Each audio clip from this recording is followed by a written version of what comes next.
On today's episode of The Front Row, we are at the Louise Hopkins Underwood Center for the Arts, downtown in the Cultural District here in Lubbock. Our special guests are Lindsey Maestri, who's the Executive Director here at LUCA, and Kia Beasley, who is the Community Engagement Manager. Welcome to you both. Thanks for being on the show today. Thank you so much. Happy to be here.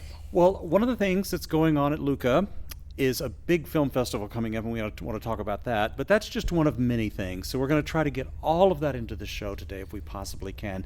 If you could give us just a little overview, Lindsey. I know we've just finished a First Friday Art Trail, but more things are immediately happening. Tell us about some of those things. Yes, fall is always very, very busy here at LUCA because we have two of our favorite major festivals, our Flatland Film Festival, which is coming up next week. It will be on September 18th through the 20th, so Thursday through Saturday. It's an incredible festival. And then we also have our Hub City Renaissance Fair, which is returning for its third year. And then, as everyone knows, every single month we have First Friday Art Trail. Right. Our exhibitions are changing. In October, we'll have several new exhibitions coming in. And then we'll have our very beloved Affordable Art Sale, which happens that Thursday after Thanksgiving, or that Saturday after Thanksgiving in November. And we will just be busy. Right. And you have, as you said, ongoing things in the galleries already still, so it never stops. Never a dull moment. That's great. Well, Kia, let's just dive right in with the Flatland Film Festival. You're just jumping in with both feet right off the bat, right? Absolutely. Tell us about it. Yes. So I'm honored to be a part of this incredible festival. This is the 22nd annual that we have happening next week. And we are featuring 37 films, both local and international filmmakers competed to be a part of this festival, and the work that they've done is really incredible, and so we're excited to share that with the community. All right. So take us through a weekend, just so people get an idea of everything that's involved, because it's a lot and a lot of different things. Help us out. So we kick things off with our red carpet opening on Thursday night. We'll have a short film block because the short films are really the heart of the Flatland Film Festival. So there's 33, I think, short films happening this year in 4 different blocks across every day of the festival. And then we'll have a feature film that will kick off where we'll have Uvalde Mom this year as our Thursday night feature film. Filmmakers will be in. It's a really compelling documentary that sort of highlights one parent's experience from the Uvalde experience, from that tragic episode. So that will kick off the festival with that, and then Friday night we actually have a series of horror films. So My favorite. Get in the Halloween spirit. It's short films and feature films, and then on Saturday we'll have 2 feature films and 2 short film blocks. We'll end the festival with Matter of Time, which was actually made by filmmakers who have all gone on to do, have much bigger careers, but they all kind of grew up right here on the South Plains. So it has Sean Astin in it. We're just, we're very excited about this film. The filmmakers will be in for that too. This year at the festival, what we're really excited about is that all 4 of our feature films are made by Texas filmmakers. So it's been a while since we've seen that, but I think Texas, has a bright filmmaking future, and so we're already seeing that at the festival. Well, how fun and appropriate is that? That's really wonderful. Kia, as far as these films are concerned, tell us a little bit about the process. These are all judged, screened, and vetted, right? Yes, sir. We have a committee that will assess all of the films and confirm which ones will be able to be a part of the festival, and it's highly competitive. And again, we have local filmmakers, which we're really honored to have, as well as international filmmakers, and so it's just such an eclectic mix of talent, and we're just honored to be part of that and have that here. Yeah. So now I'm all interested and I want to come. What do I do? So you visit us at luca.org. Our Flatland Film Festival page, which you can find very easily, has all the ticket information on there. Tickets are very affordable. It's $25 for a full festival pass. You can see I don't even know how many 12 hours. You can join us for 12 hours plus of film for $25. So it's a great steal. Students $15. I mean, we try and keep it really accessible, but it's a great weekend. Absolutely, and there's something for everybody too. There's a mix of cinematic genres that we're really proud of. So whether you're a horror fan or current events, documentaries, things of that nature, there'll be something for everybody. Great. And tell us again, when does that kick off? So that will be next week, September the 18th through the 20th. All right. That sounds great. Kia, let me stay with you for a second. You've got First Friday Art Trial just done, Flatland Film Festival coming up. What is next? The Renaissance Fair? Yes. Yeah. Yes. We're going to take a deep breath before that, and then we jump into the Renaissance Fair. That's happening on October the 18th, and it's been so much fun coordinating that and getting that planned. And so it's going to be a jam-packed day of costumes and music and turkey legs and all of the amazing things that really make that festival special. Right. What do you need to do to participate? So I believe it is it $5 for admission? And so you can just go to the website and purchase your tickets there, or you can get tickets at the door. And so very accessible, and we want everybody to be there.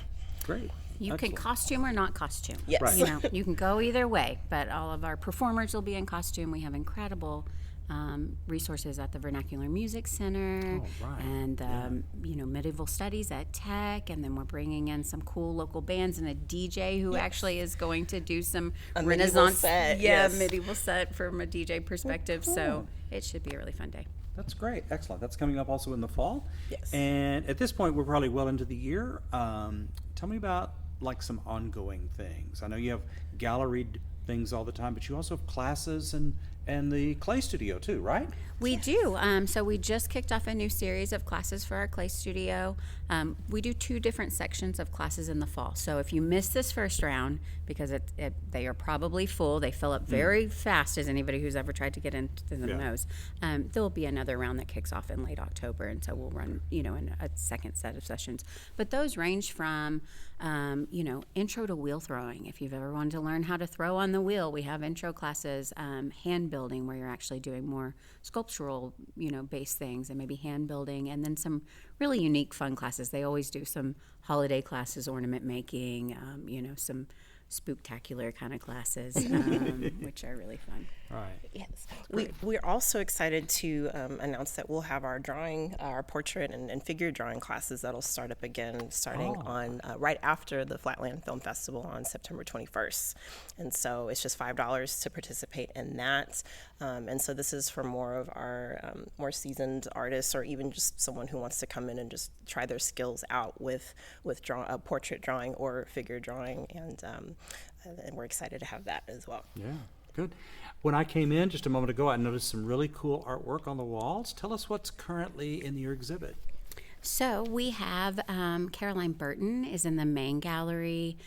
She's in from New Jersey, actually, her work. And she came in for First Friday when it opened, and she was so excited to see our audience. But they are these very large-scale, what we would maybe call a mono print. She pulls the surface off of different textures to make the prints that are hanging in the gallery, and they're very large.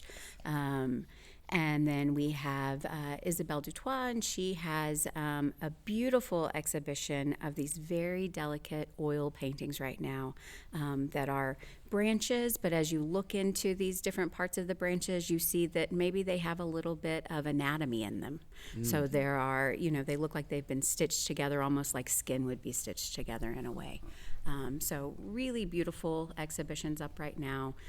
Our galleries are free and open to the public Tuesday through Saturday, 11 a.m. to 5 p.m. So if you miss us on First Friday, come back by. And our exhibitions change every 2 months. So there is always something new. Those are offset between our 4 galleries. So there's always something new coming in. Right. Well, that's wonderful.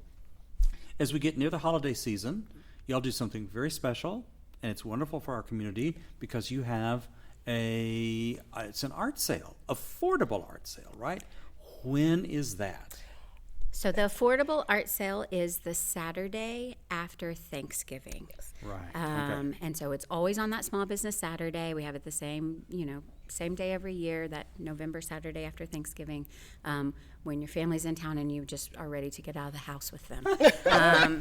Come down, support local artists. It's so incredible.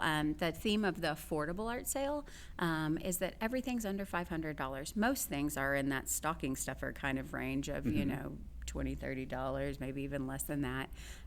But then if you have somebody on your list that you're like, I have no idea what to get this person, you can find them something at the affordable art sale, and it will be unique and handmade. Early Christmas shopping. Yeah, absolutely. And unique, too. Yes, Definitely. Yeah, very much so.